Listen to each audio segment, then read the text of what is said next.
माझं नाव शिवाजी शाहू मोरे, औसा तालुका, लातूर जिल्हा।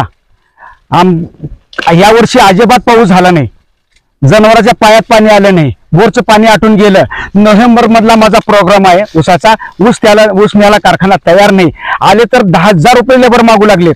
आम्ही कशी झक मारायची? ऊस तोडून म्हशीला घालवला, ऊस तोडून आमच्या म्हशीला घालवलं, कशी झक मारायची? आम्ही पुढे कशानं घर भागवायचं, पुढे कशानं राहायचं? कारखान्याला कळत नाही। आणि त्याच्या सोसायटीने अजून नियम काढलाय, सगळे पैसे भरा आणि मग सोसायटी नील करतो। कशानं ऊस नाही गेलो, कशानं सोसायटी भरायची? पीक कर्ज ह्याने दिले आणि सोसायटी आमच्या बोकांडी घातले, पण दिले ते दिले, भरावं इमानदारांना सोसायटी भरायला तयार आहे आम्ही, पण कशानं भरायची सोसायटी? आता ऊस जवारी वाळून गेली, ऊस वाळून गेला, कसं करायचं? सरकारला कळत नाही का? तालुक्याचा आमदार झोपला का?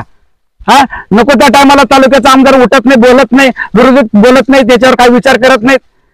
सरकारला माझी विनंती आहे, यावर्षी पाऊस काळ कमी झाल्यामुळं शेतामध्ये माझ्या बोर आहे, 1.5 एकर मला जमीन आहे आणि बोरचं पाणी म्हशीपुरती येते, रेडकं दुसऱ्याच्या बोरला पाणी पाजावं जावं लागते, अशी परिस्थिती यावर्षी झालेली आहे। तर या परिस्थितीनुसार सरकारनं थोडं गांभीर्यानं शेतकऱ्याकडे लक्ष द्यावं।